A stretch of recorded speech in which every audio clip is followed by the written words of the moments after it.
Alright, this is the second time I'm doing this. Good morning. I started to shoot one, but then I couldn't find the picture that I was looking for.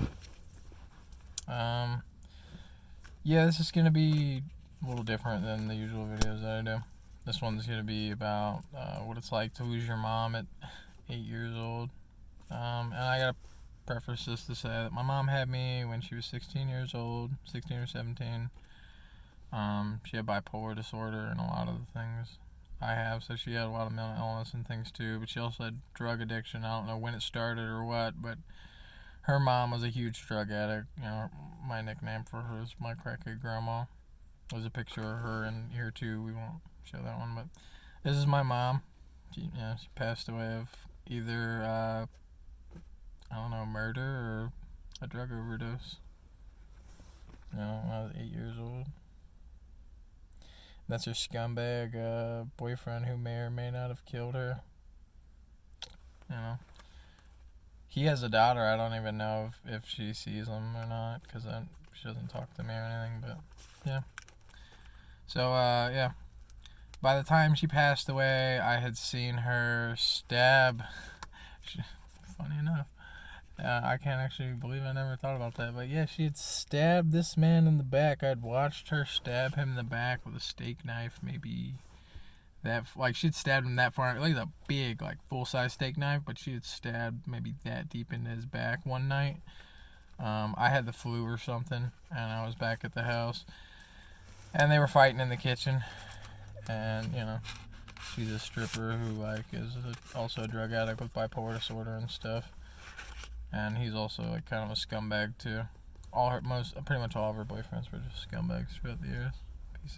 Pieces of absolute, can't describe to you. Like, if I was the man I was today, I think, I probably would have killed two of them.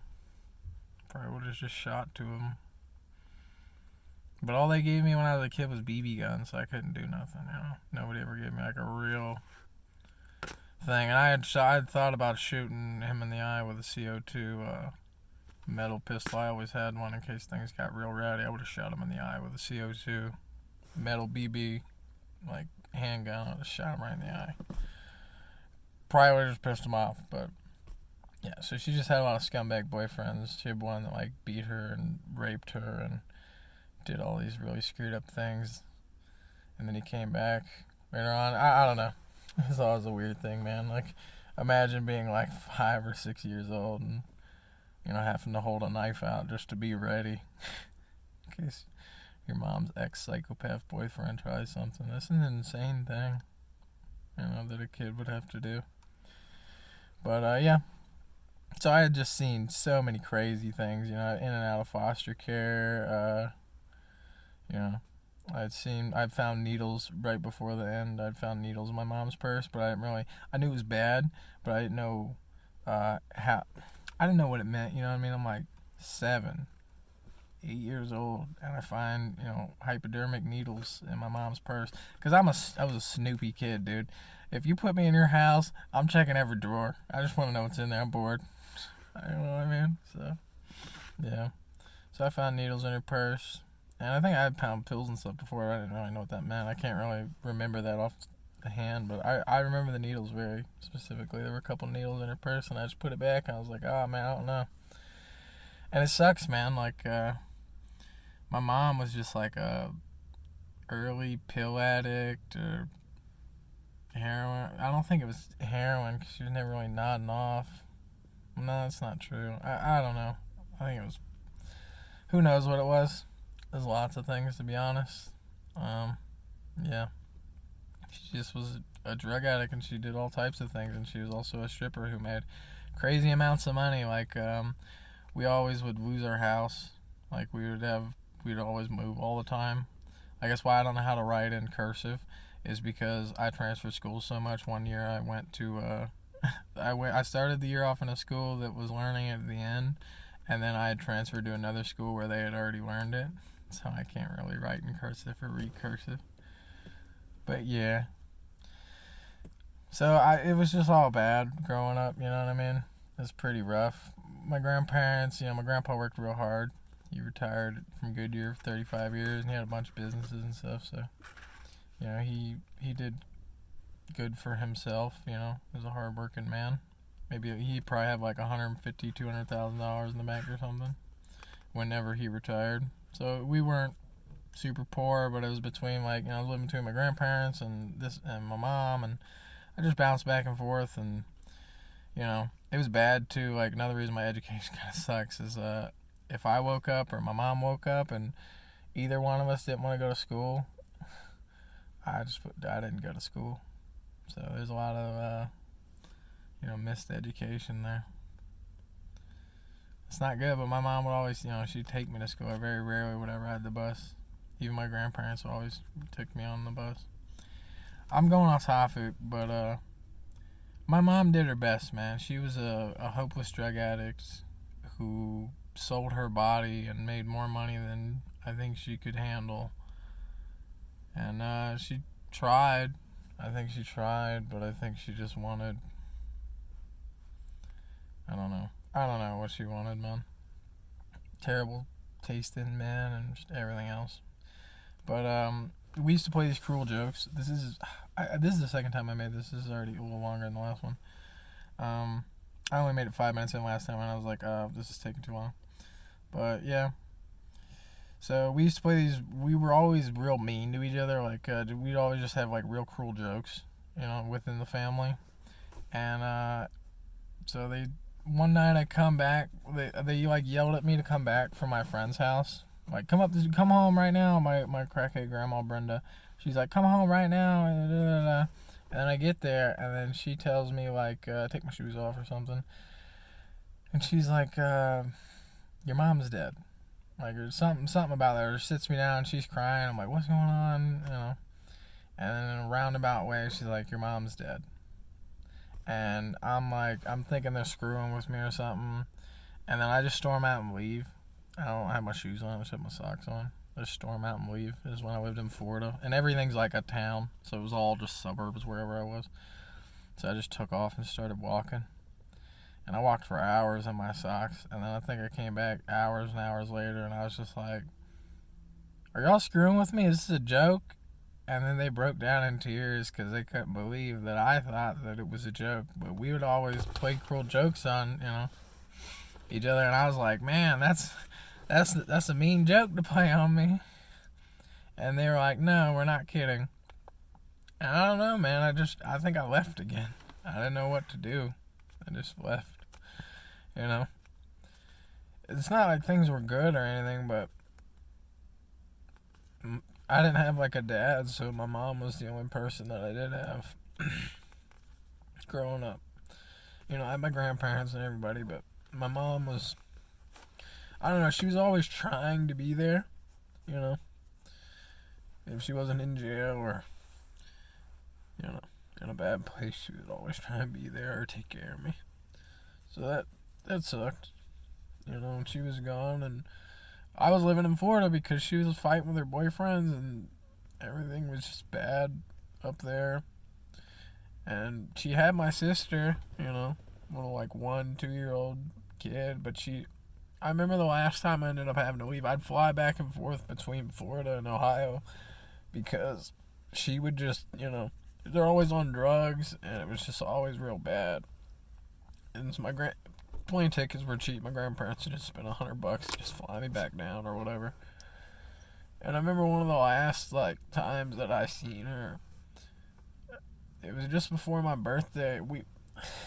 It's all such a jumble, but I remember one of the last things I remember is her and Eric just fighting and having it out, and her just sitting in the kitchen, just ripping out her hair, and then just punching the wall or punching holes in the door, and they were all just breaking things.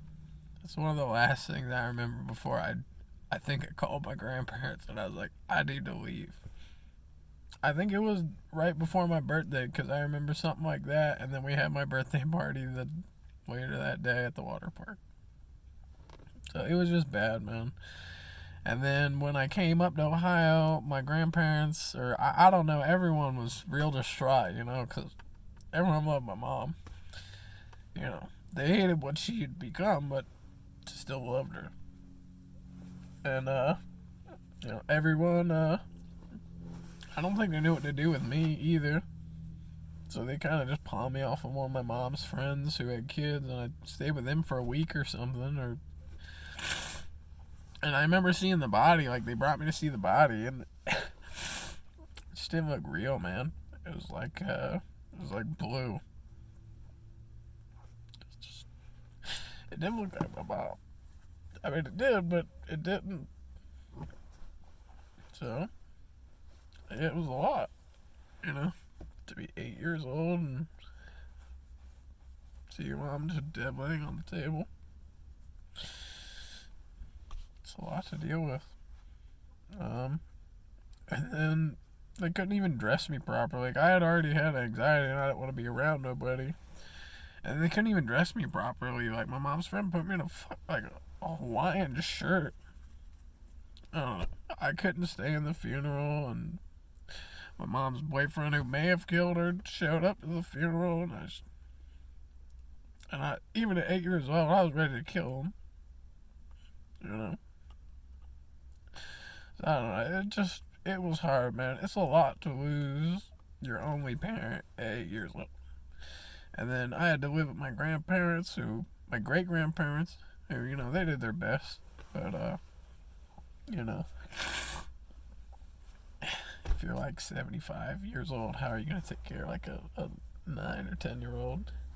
I was already living with them off and on, but now it was like I had to live with them. And I had already spent like a year and a half in foster care, because at one point they wouldn't let me live with them because they were too old. But after my mom died, I think they were just like, I think my grandparents already had partial custody of me, or full custody of me, because of how my mom was. So I just ended up living with them when she passed away. And it probably wasn't the best thing for me, but I don't know. I made my own choices along the way, so. But it was definitely hard to not have any parents by the time I was like 8 years old.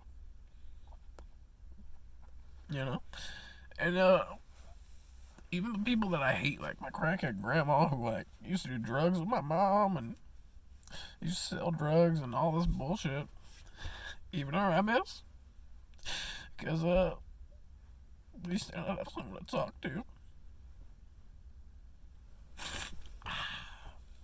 Yeah. I don't know. I just have a lot of stuff going on, and it definitely makes it harder if you can't talk to nobody. Like, even though I hate my mom, I don't know my dad. I don't know if he's still alive. He's got another family and all this other stuff. He's never even tried to reach out to me or anything. So, but I really wish that I could just call my mom sometimes and talk to her. Yeah. How's it going? But I don't know. It's not something I can do. It's hard to not have anybody. It's hard to just have to do everything yourself and not have anyone to talk to or wonder how they're doing. I mean, it was hard. I had to take care of my grandpa for like 6-7 years. That was one of the hardest things I ever had to do. But I don't know. It just sucks, man. Like, I'm 30 years old and I haven't had any family for like 6 years.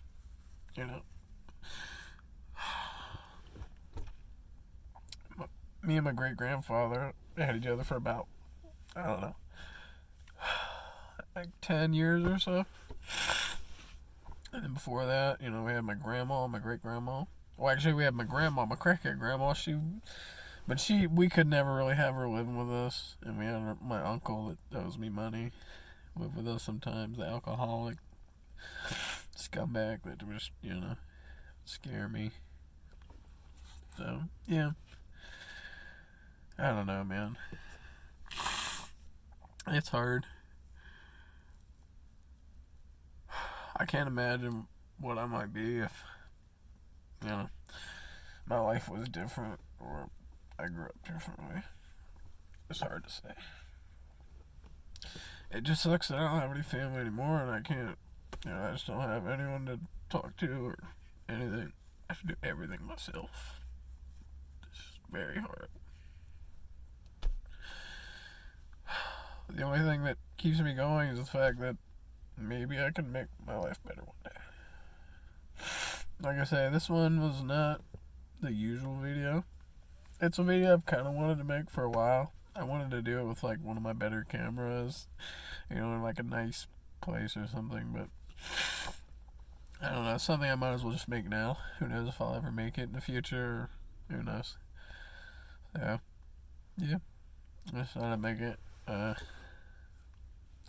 got a lot of things like that I kind of could go over, my life and different things.